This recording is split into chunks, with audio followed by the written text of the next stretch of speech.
हम लोग ये जान लेते हैं कि एलएलबी होता क्या है। तो देखो गाइस, अगर हम लोग इसकी फुल फॉर्म की बात करें तो एलएलबी का फुल फॉर्म होता है बैचलर ऑफ लेजिस्लेटिव लॉ, जिसको जनरली बैचलर ऑफ लॉ भी कहते हैं। को लॉ के फील्ड में करियर बनाना है, आपको लॉयर बनना है, एडवोकेट बनना है, फ्यूचर में जाके जज बनना है, यानी कि जुडिशियरी सिस्टम का अगर आपको हिस्सा बनना है तो दोस्तों आपको एलएलबी का कोर्स करना पड़ेगा। एलएलबी एक डिग्री कोर्स है जो आप दो तरीके से कर सकते हैं।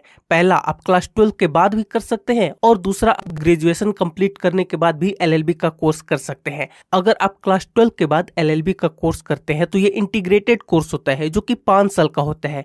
इसमें आप बीए एलएलबी कर सकते हैं, बीबीए एलएलबी कर सकते हैं, बीकॉम एलएलबी कर सकते हैं अपने अकॉर्डिंग, जिसमें आपका इंटरेस्ट हो।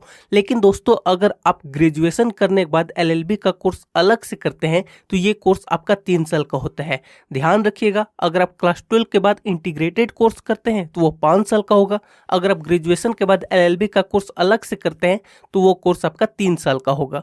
आइए अब हम लोग जानते हैं कि एलएलबी का कोर्स कौन कर सकता है। तो देखो गाइस, एलएलबी का कोर्स कोई भी स्टूडेंट कर सकता है, बस शर्त यह है कि आपका इस फील्ड में इंटरेस्ट हो, आप लॉ के फील्ड में अपना करियर बनाना चाहते हैं तो दोस्तों आप एलएलबी का कोर्स बिल्कुल कर सकते हैं। उसी के बाद आप इस फील्ड में अपना करियर बना सकते हैं। बहुत सारे स्टूडेंट के मन में डाउट होता है कि कौन सा सब्जेक्ट पढ़ना पड़ेगा एलएलबी करने के लिए। तो देखो गाइस, आप किसी भी सब्जेक्ट से पढ़ाई करने के बाद एलएलबी का कोर्स कर सकते हैं। 10th के बाद जब स्ट्रीम चूज करनी होती है तो आपने आर्ट्स लिया हो, कॉमर्स लिया हो, साइंस लिया हो, किसी भी सब्जेक्ट से आपने पढ़ाई की हो, क्लास 12 के बाद आप एलएलबी का कोर्स कर सकते हैं। और उसी तरीके से अगर आप ग्रेजुएशन के बाद एलएलबी का कोर्स कर सकते हैं तो अपने ग्रेजुएशन में कुछ भी किया हो, बीए, बीकॉम, बीएससी, बीटेक, किसी भी स्ट्रीम से पढ़ाई करने के बाद आप एलएलबी का कोर्स कर सकते हैं, तो इसमें कोई भी प्रॉब्लम नहीं होगी। और रही बात परसेंटेज की, तो आपके मिनिमम 45 to 50% मार्क्स होने चाहिए। अब हम लोग जान लेते हैं कि कैसे एडमिशन होगा।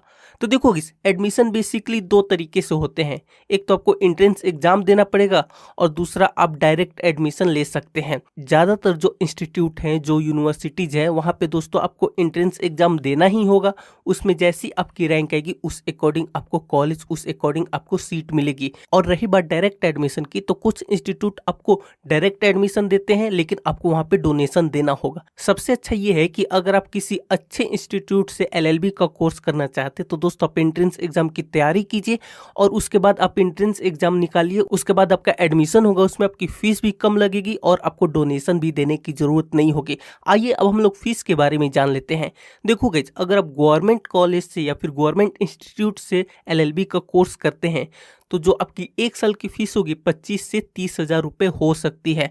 गवर्नमेंट कॉलेज में फीस इससे भी कम हो सकती है, लेकिन मैंने आपको एक एवरेज बताया। लेकिन अगर आप किसी अच्छे प्राइवेट इंस्टीट्यूट से एलएलबी का कोर्स करना चाहते हैं तो दोस्तों उसमें आपकी 1 साल की फीस 1 लाख से 2 लाख रुपए तक हो सकती है। इसमें बहुत ज़्यादा वैरी करता है, ऑल डिपेंड्स कि इंस्टीट्यूट कैसी है, उनकी फैकल्टी कैसी है, कहाँ पर है, क्या इंफ्रास्ट्रक्चर है, तो सारी चीज़ें मैटर करती हैं। लेकिन कुछ ऐसे भी इंस्टीट्यूट हैं जो कि आपका 2 लाख में, 3 लाख में पूरे कोर्स की पढ़ाई हो जाती है। प्राइवेट इंस्टीट्यूट की मैं बात कर रहा हूँ। तो सब कुछ डिपेंड करता है कि आप किस इंस्टीट्यूट से पढ़ाई कर रहे हैं। लेकिन अगर आप प्राइवेट इंस्टीट्यूट में एडमिशन लेना चाह रहे हैं तो दोस्तों एडमिशन लेने से पहले अच्छी तरीके से जांच पड़ताल कर ले, पता चले कि आपने डिग्री कंप्लीट भी कर ली और उस डिग्री की कोई वैल्यू भी ना रहे। तो इसीलिए एडमिशन लेने से पहले सब कुछ अच्छी तरीके से देख ले।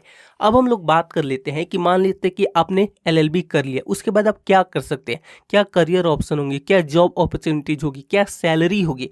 तो देखो गाइस, आपने एलएलबी कर लिया, अगर आप और इस फील्ड में महारत हासिल करना चाहते हैं और स्पेशलाइजेशन प्राप्त करना चाहते हैं तो दोस्तों आप एलएलबी के बाद एलएलएम कर सकते हैं, यानी कि मास्टर डिग्री कर सकते हैं, जो कि आपके लिए 2 साल का होगा। लेकिन अगर आप एलएलएम नहीं करना चाहते तो दोस्तों एलएलबी के बाद भी आपके पास करियर ऑप्शन है। जब आपकी एलएलबी कंप्लीट हो जाती है उसके बाद दोस्तों आप बार काउंसिल ऑफ इंडिया में रजिस्ट्रेशन करा सकते हैं। इसके साथ ही आपको AIBE यानी कि ऑल इंडिया बार एग्जामिनेशन क्वालिफाई करना होता है। उसके बाद दोस्तों आप एक मान्यता प्राप्त लॉयर या फिर एडवोकेट बन सकते हैं। उसके बाद आप प्रैक्टिस कर सकते हैं या फिर आप चाहे तो किसी के अंडर में रह के काम सीख सकते हैं और अपनी इनकम स्टार्ट कर सकते हैं। दोस्तों जो इनकम है वो टोटली डिपेंड करता है आपके ऊपर। देखो स्टार्टिंग में तो आपको चीजें सीखनी पड़ेगी, लेकिन जैसे जैसे आपको एक्सपीरियंस होता जाएगा टोटली डिपेंड करता है आपकी एक्सपर्टीज के ऊपर, आप कितना चीजों को अच्छी तरीके से हैंडल करते हैं, किस तरीके से अपने क्लाइंट को हैंडल करते हैं। तो सारी इनकम आपकी इसी के ऊपर डिपेंड करती है। आप चाहे तो गवर्नमेंट लॉयर भी बन सकते हैं। अगर आप चाहते हैं कि गवर्नमेंट लॉयर बनने का क्या प्रोसेस है, तो आप कमेंट में गवर्नमेंट लॉयर लिखिए, मैं गवर्नमेंट लॉयर बनने का आपको प्रोसेस बता दूंगा। आधा प्रोसेस तो यही है, इसके बाद आपको कुछ एक्स्ट्रा चीजें करनी होती हैं, तो आप कमेंट कीजिएगा, इसका पूरा प्रोसेस मैं आपको बता दूंगा।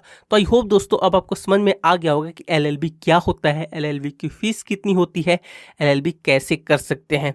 लेकिन फिर भी अगर आपके मन में कोई सवाल है तो कमेंट करके जरूर पूछिए। तो उम्मीद करते हैं दोस्तों आपको वीडियो पसंद आई होगी। वीडियो पसंद है, वीडियो को लाइक करके चैनल को जरूर से सब्सक्राइब कर दीजिए और इस वीडियो को शेयर भी कीजिए। आपसे मिलते हैं अगले वीडियो में। Thanks for watching.